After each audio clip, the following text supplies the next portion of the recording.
Olá, queridos, graça e paz. Meus amados irmãos, hoje eu gostaria de conversar com vocês sobre algo muito difícil, muito doloroso, mas extremamente necessário nos nossos dias, que é a questão do tropeço nosso cristão.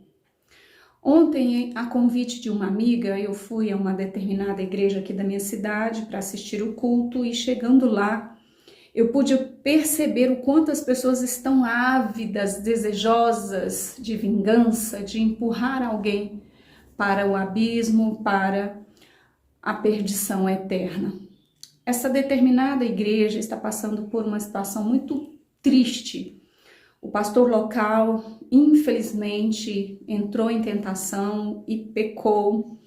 E durante a ministração, a mulher que estava, a missionária que estava levando a mensagem, falava sobre falar a verdade. E ali eu pude perceber gritos eufóricos, como que se dissesse isso mesmo, condena, julga já e condena e manda a alma desse pastor e da pessoa com quem ele pecou para o inferno.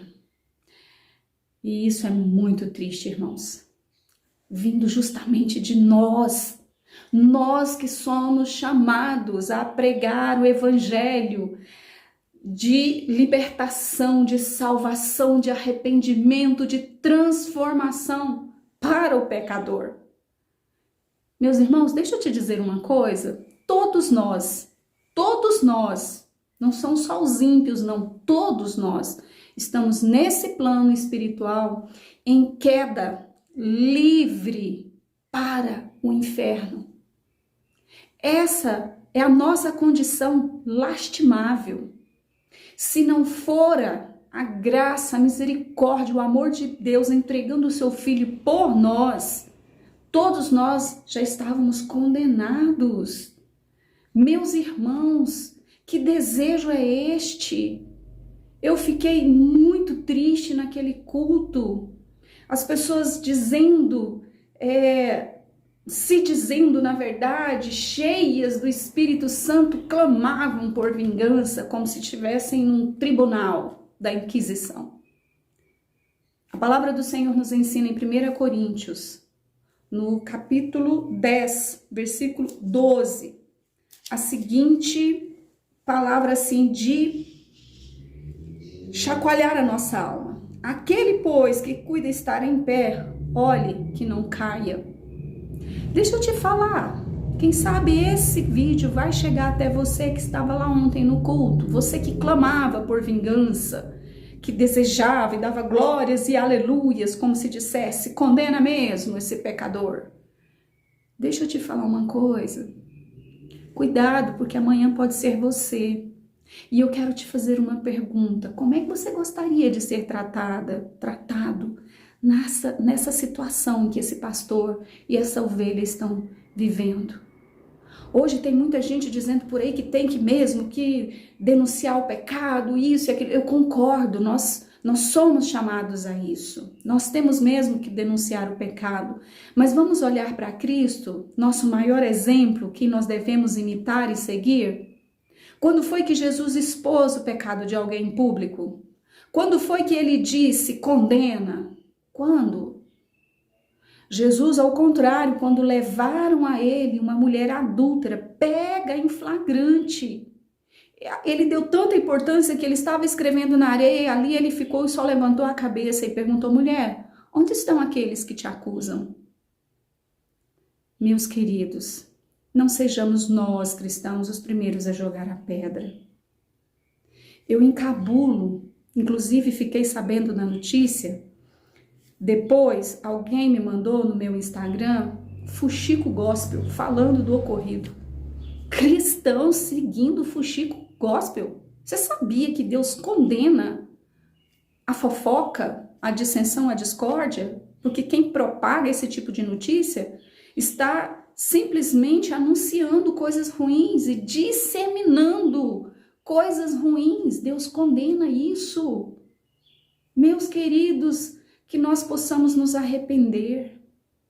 Agora, é lógico que nós sabemos que pecado, ele entrou dentro da igreja. E sabe quem é que ganha mais com isso? O diabo, porque ele está enfraquecendo. A igreja de Cristo está doente. Infelizmente, essa é a realidade. Só que nós não podemos, como cristãos que somos, trazer ainda mais adoecimento. Como que deve ser tratado isso? Pelo conselho da igreja. Pega esse pastor, disciplina, orienta, conversa, sabe? Com amor. Porque vocês estão olhando a igreja que está sofrendo, mas vocês estão esquecendo da esposa dessa pessoa, do esposo da outra pessoa, dos filhos, da família e dessa própria pessoa. É lógico que a igreja hoje está cheia de mau caráter, porque descobriram que o nome de cristão vende, dá ibope, dá status social, então tem muita ovelha maligna infiltrada. Tem sim, muito pastor que precisa de conserto. Mas nós, como ovelhas, nós temos que estar unidas e não ficarmos felizes quando um ou outro cai, e principalmente se essa ovelha é pastor, porque pastor também é ovelha. Eu quero aqui deixar a minha indignação e a minha tristeza, porque nós não fomos chamados para este lugar. Nós fomos chamados sim para denunciar o pecado do mundo, mas com amor, com misericórdia. Às vezes nós que estamos aí querendo que essas pessoas paguem pelo erro delas, nós estamos na nossa casa, sentados na nossa confortável poltrona, assistindo as novelas cheias de adultério, rindo, aplaudindo e torcendo pro amante ficar com a mulher do moço lá, que eu já vi isso muito. Eu já vi pessoas me narrando esse tipo de situação. Deixa de ser hipócrita. Olhe mais para o seu pecado, para a trava que está no seu olho.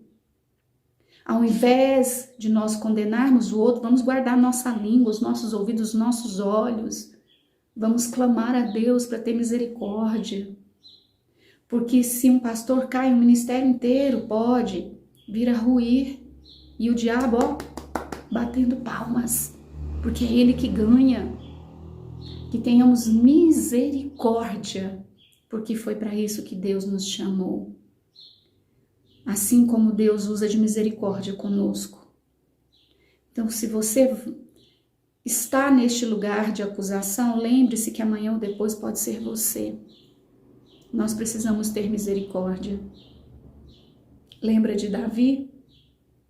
Quando o profeta ou o sacerdote foi até ele, foi em particular, conversou com ele em particular, chamou atenção em particular, disciplinou em particular. Ah, missionária, mas depois ele pagou porque Deus o disciplinou. Deus fez justiça. Aquilo que ele fez em secreto, o filho dele veio a público e a espada veio sobre Davi, porque o pecado tem consequências. Você já parou para pensar nas consequências que esse pastor, que a família da mulher envolvida com ele vão ter que enfrentar? Vamos nos colocar no lugar de misericordiosos e clamar para que Deus tenha misericórdia deles, porque não tem como, as consequências elas vêm. Que sejamos misericordiosos, amorosos, compassivos e bons. Não julguemos, porque com a mesma medida que nós julgarmos, nós seremos julgados. E para as lideranças, eu quero pedir mais firmeza. Agora temos que tomar cuidado, porque às vezes as próprias lideranças estão prostituindo não com mulheres, mas com o poder, com a política. E aí fica difícil, né, tomar uma atitude. Porque a gente acha que adultério e prostituição é só no campo sexual, não é não, meus irmãos? Então nós tenhamos esse zelo, esse cuidado, e que as lideranças tenham também o zelo e o cuidado, porque para eu disciplinar, eu preciso, no mínimo, ser exemplo e modelo. Que Deus nos abençoe, que Deus tenha misericórdia de nós e que nós possamos verdadeiramente amar como Cristo amou.